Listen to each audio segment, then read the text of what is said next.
Something unprecedented is unfolding right now in one of the most strategically critical waterways on the planet, and the window to understand it before it escalates further is closing fast. Satellite imagery confirmed this morning what analysts have been quietly tracking for weeks. More than 130 Iranian fast attack boats, organized into coordinated formations, are now positioned inside the Strait of Hormuz. Not scattered, not drifting, coordinated, formation-based, deliberate. This is not a patrol. This is a statement. And when a government with a severely weakened navy, a crumbling conventional military, and a population growing increasingly hostile toward its own regime decides to make a statement using its last mobile assets on the water, you pay attention. Not because it guarantees war, but because it tells you exactly how cornered that regime believes itself to be. I'm Dr. Margaret Sullivan. And what I want to walk you through today is not just what these formations mean on the surface. I want to explain what they reveal about Iran's internal condition, about its remaining strategic calculus, and about how close this standoff is to becoming something that reshapes energy markets, military doctrine, and the global balance of power. Because the real story here is not the boats. The real story is what deploying those boats publicly, visibly, and in coordinated formation says about the state of the Iranian regime right now. Let's start with the geography, because without understanding the geography, nothing else makes sense. The Strait of Hormuz is, without exaggeration, one of the most strategically important bodies of water on Earth. Picture a narrow passage, roughly 21 miles wide at its tightest point, connecting the Persian Gulf to the Gulf of Oman, and from there to global shipping lanes. Through that corridor flows approximately 20% of the world's total oil supply, every day, consistently, reliably, and any disruption to that flow, even a perceived disruption, even the credible threat of disruption, sends energy markets into immediate turbulence. This is not a theoretical pressure point. It is the most consequential choke point in the global energy architecture, and Iran has always known that. The ability to threaten, to complicate, or to close that strait has been one of the few remaining cards in Iran's geopolitical hand for decades. But here is what makes this moment different from every previous Hormuz standoff. Iran's conventional naval forces have been largely decimated. Reports suggest that approximately 160 Iranian naval vessels have been destroyed or rendered inoperable since the escalation that began in February of this year. That is not a minor reduction in capability. That is the near-total collapse of Iran's ability to project conventional naval power. What the regime has left on the water is not a traditional navy. It is a fleet of small, fast, diesel-powered boats, what military analysts refer to as a mosquito fleet. And it is deploying that fleet now, in full public view, as its primary posture of deterrence. To understand what that means strategically, you have to understand what these boats actually are. They run between 60 and 75 feet in length. They are capable of reaching speeds between 50 and 60 knots, which crucially makes them faster than a United States Navy destroyer. They carry 107mm rockets, automatic cannons, and some variants are equipped with the C-802 anti-ship missile. That missile has a range of approximately 100 miles and carries a warhead capable of causing serious structural damage to a naval vessel. It skims the surface of the sea at high speed, designed specifically to evade traditional ship-based defenses. This is not a trivial threat. Dismissing it would be a strategic error. The IRGC's doctrine for these boats is built around swarm tactics, simultaneously launching multiple formations from different vectors, approaching from different angles, with the explicit goal of saturating a ship's defensive systems. The idea is not that every boat succeeds. The idea is that the density of the attack overwhelms the response. That if enough projectiles are coming from enough directions at the same time, something gets through. The United States military understands this doctrine thoroughly, which is why the response to the satellite imagery revealing those formations was immediate and equally public. CENTCOM, the United States Central Command, released imagery confirming that F-16 Viper fighter aircraft are actively flying sorties in and around the Strait of Hormuz. FA-18 Super Hornets are conducting combat air patrols from carrier decks positioned in the region. AH-64 Apache attack helicopters are operating in theater, and the broader U.S. force structure in the area, consisting of over 15,000 service members directly involved in blockade operations, with estimates suggesting up to 50,000 across the broader CENTCOM region, is positioned and ready. This is not posturing. This is a declaration of capability. And here is what makes the simultaneous release of these two sets of imagery so revealing. Neither side released this information accidentally. Iran allowed the satellite imagery of its formations to circulate through aligned media channels. The United States CENTCOM released its own imagery in direct response. We are watching two governments communicate a military ultimatum through publicly released photographs. That is not normal. That is what happens when direct diplomatic channels are either broken or insufficient. Iran is saying, we still have assets. We are still capable. Do not assume we have nothing left. The United States is saying, we see your assets. We know exactly what you have, and here is what will meet them. Now I want to introduce a name that has not yet appeared prominently in Western coverage, but which may become increasingly significant in the days ahead. Brigadier General Mustafa Salami. Most people in the West who follow this conflict are familiar with the name Hussein Salami, the former commander-in-chief of the IRGC, killed in Israeli strikes in June of 2025. Hussein Salami was a public figure. He gave speeches. He made threats. He appeared in propaganda. He was visible, vocal, and ideologically committed to the most hardline positions of the Islamic Revolutionary Guard Corps. Mustafa Salami is his older brother, and he is almost the opposite in profile. He is a regular Iranian army officer, not IRGC. He is a veteran of the Iran-Iraq War, which means he has been inside Iran's military apparatus for over 4 decades. He currently serves as a senior advisor to the Chief of General Staff of Operations, with a key advisory role inside the central headquarters, the body that coordinates and bridges Iran's regular armed forces with IRGC joint military operations.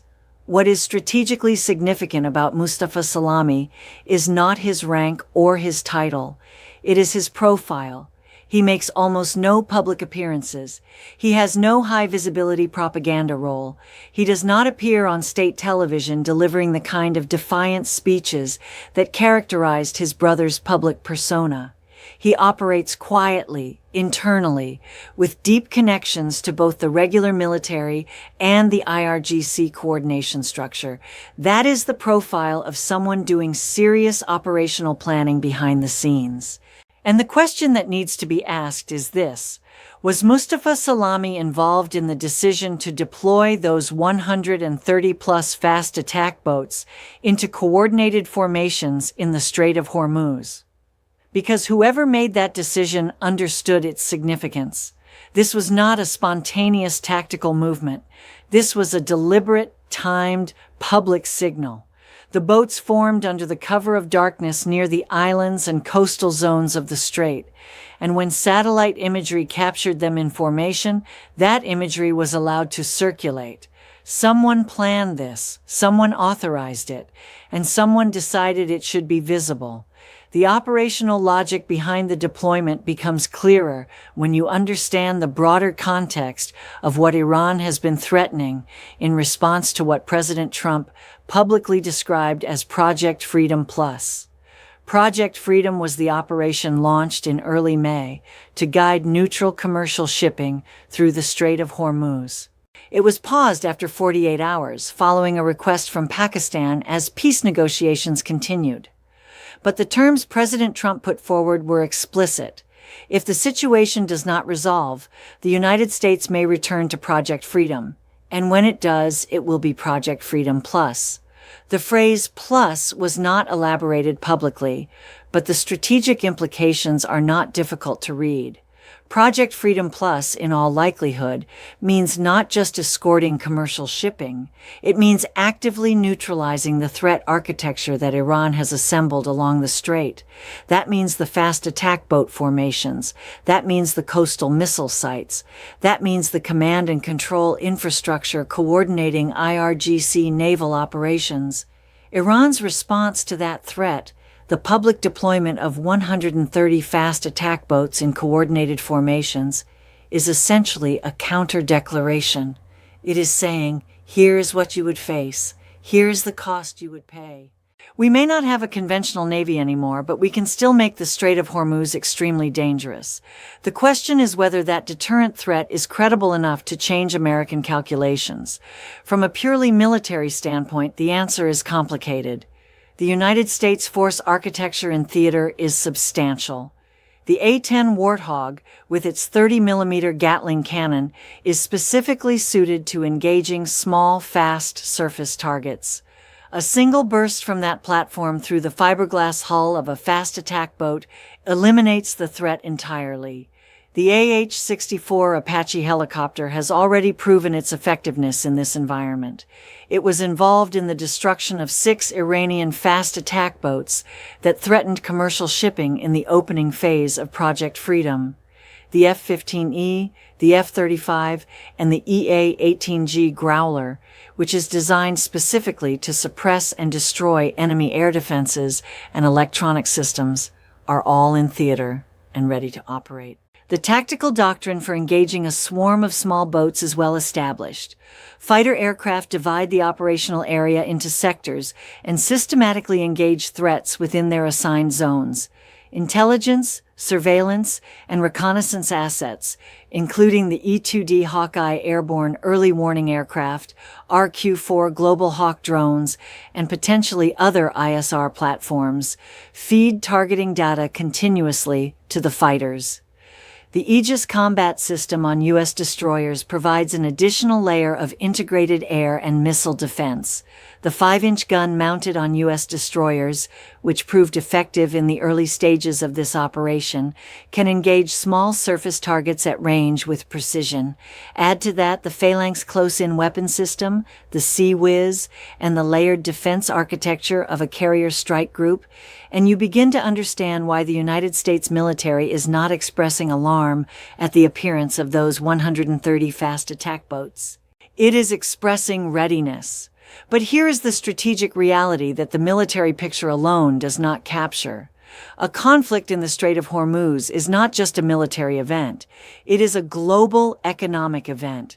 The moment active combat begins in those waters, the moment missiles are launched, boats are destroyed, and shipping lanes become genuinely contested, the price of oil does not wait for the dust to settle. It moves immediately. Insurance premiums for vessels transiting the strait spike. Shipping companies reroute. Tankers sit idle. Refineries that depend on Gulf crude begin calculating alternative supply chains, and economies that depend on stable energy prices, which is every economy on Earth, begin absorbing the shock. This is the dimension that Iran is banking on. Not that it can defeat the United States Navy in a conventional engagement. It cannot. That calculation was already settled. What Iran is calculating is that the economic and diplomatic cost of a sustained Hormuz conflict is high enough that the United States, its partners, and the international community will find a diplomatic off-ramp preferable to escalation. Whether that calculation is correct depends on factors that are not purely military. And this brings us to what may be the most important and most underreported dimension of this entire crisis. What is happening inside Iran right now? The regime is not simply managing an external military confrontation. It is simultaneously managing a profound internal crisis of legitimacy. Iranian state media continues to broadcast declarations of unity between the government and the people. It frames the current conflict as an imposed war by external aggression. But the reality on the ground tells a different story.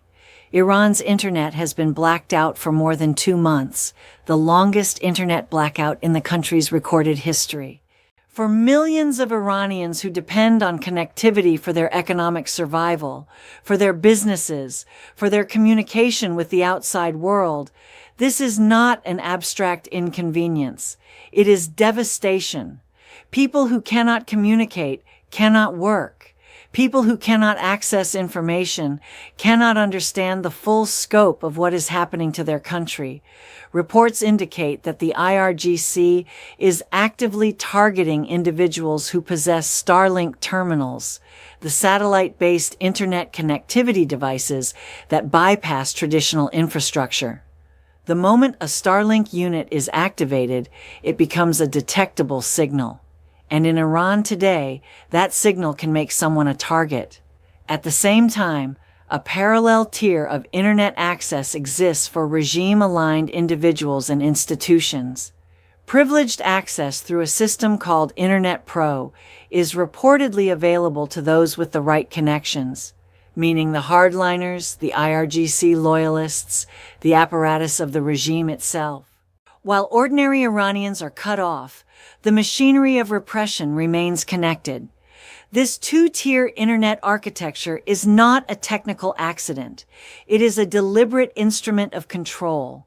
It limits the ability of the Iranian population to organize, to communicate, to access accurate information, and to respond collectively to the crisis their country is experiencing. It is a form of information warfare directed not at an external enemy, but at the regime's own population.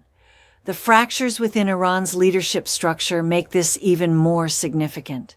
There are credible indications of serious internal divisions between hardline IRGC factions and more pragmatic elements within the regular military, between those who believe aggressive external posturing can still salvage the regime and those who understand that the military situation has already passed the point of conventional recovery. The deployment of those 130 fast attack boats may reflect one of those internal dynamics. The initial engagement of only 6 boats in the opening phase of Project Freedom was either a test, a probe by a faction acting without full authorization, or a deliberate calibration to assess the U.S. response threshold. What followed, the complete destruction of those 6 boats, appears to have prompted a different calculus within the IRGC. If a small formation is immediately eliminated, the argument goes, then perhaps a massive formation creates a different kind of deterrent. Not because it can win, but because it raises the cost and the spectacle of the response. This is the logic of a military force that understands it is overmatched, but believes that dramatic action can influence political calculations. The United States response, however, suggests that the political calculation has already been made. The release of CENTCOM imagery, showing fighters in position, assets ready, U.S. military presence active throughout the strait, is not a defensive communication. It is a message to the Iranian regime, to international observers, and to the global markets watching this situation closely. The United States is not deterred. It is prepared. And if Iran's formations move toward U.S. or commercial shipping, the response will not be proportional. It will be overwhelming. The options available to the United States beyond direct engagement of the fast attack boats themselves include strikes on the command and control infrastructure coordinating those formations. Destroying the boats is one option. Destroying the ability to command and coordinate the boats before they can even be deployed is a different option, and potentially a more decisive one. Previous U.S. operations in this theater demonstrated the effectiveness of GBU-72 5,000-pound bunker-busting munitions against hardened Iranian coastal infrastructure. Those munitions were used against anti-ship missile sites along the coast.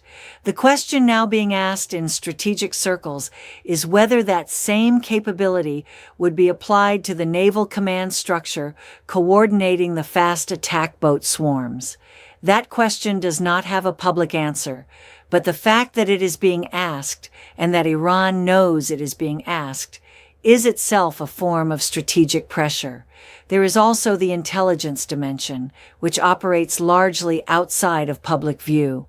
The United States intelligence community has extensive capabilities to disrupt military communications, accelerate internal economic pressure, and target the financial networks that sustain IRGC operations. These are not options that get announced. They are options that get executed quietly and whose effects compound over time. All of this creates a situation where the immediate military confrontation, however serious, is only one layer of a much deeper strategic competition.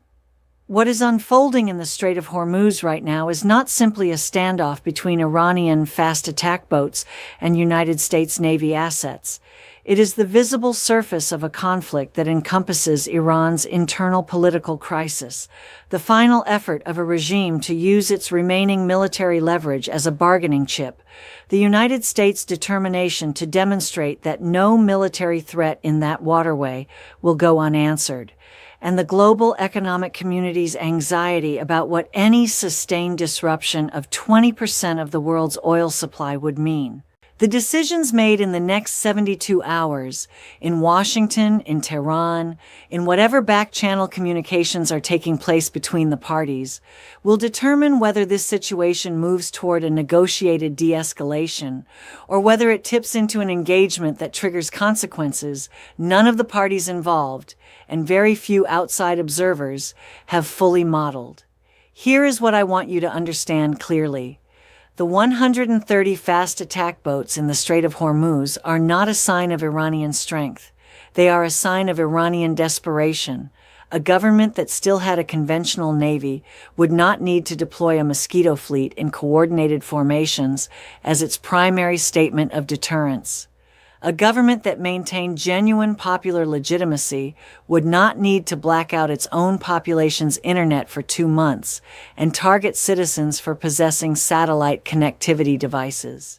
A regime that was confident in its internal unity would not be spending significant resources on monitoring and suppressing its own people while simultaneously trying to project military capability outward. This is a government under profound pressure from multiple directions simultaneously, and governments under that kind of pressure make unpredictable decisions. That is precisely what makes this moment so dangerous. Not because Iran can defeat the United States in a military engagement in the Strait of Hormuz. The evidence strongly suggests it cannot. But because a cornered regime facing internal fracture, with diminished options and significant internal pressure from hardline factions to demonstrate strength, may calculate that a dramatic military action, even one that ends badly, serves political purposes that a quiet negotiated retreat does not. History is full of military decisions that were strategically irrational by conventional analysis, but made perfect sense within the internal political logic of the regime making them. The question that should be keeping analysts awake is not whether the United States can handle 130 fast attack boats. It can. The question is whether Iran's internal power dynamics are moving toward a decision that bypasses rational strategic calculation entirely. And that question, at this moment, does not have a confident answer. What we know is this: the formations are in place. The U.S. military is in position. The diplomacy is active but fragile. The regime in Tehran is managing a domestic crisis alongside a military one. The individual or individuals inside Iran who authorize this public deployment of fast attack boat formations are sending a message, but it is not entirely clear whether that message is directed primarily at Washington, at the Iranian population, at internal IRGC factions, or at all three simultaneously. Project Freedom Plus remains a declared possibility. Its precise scope remains undefined. And in the space between what has been said and what has not yet been decided, the Strait of Hormuz sits, narrow, contested, and extraordinarily consequential. 20% of the world's oil supply. One of the most capable military deployments the United States has assembled in the region in years. A regime using its last mobile naval assets as a bargaining tool. And an internal political crisis in Iran that is making every external calculation less predictable by the day. This situation has not reached its decisive moment yet, but the architecture for that moment is fully in place. Pay close attention to what happens in the hours and days ahead, because in geopolitics, the most consequential shifts rarely announce themselves clearly in advance. They reveal themselves only after the decisions have already been made, and by then, the window for a different outcome has already closed.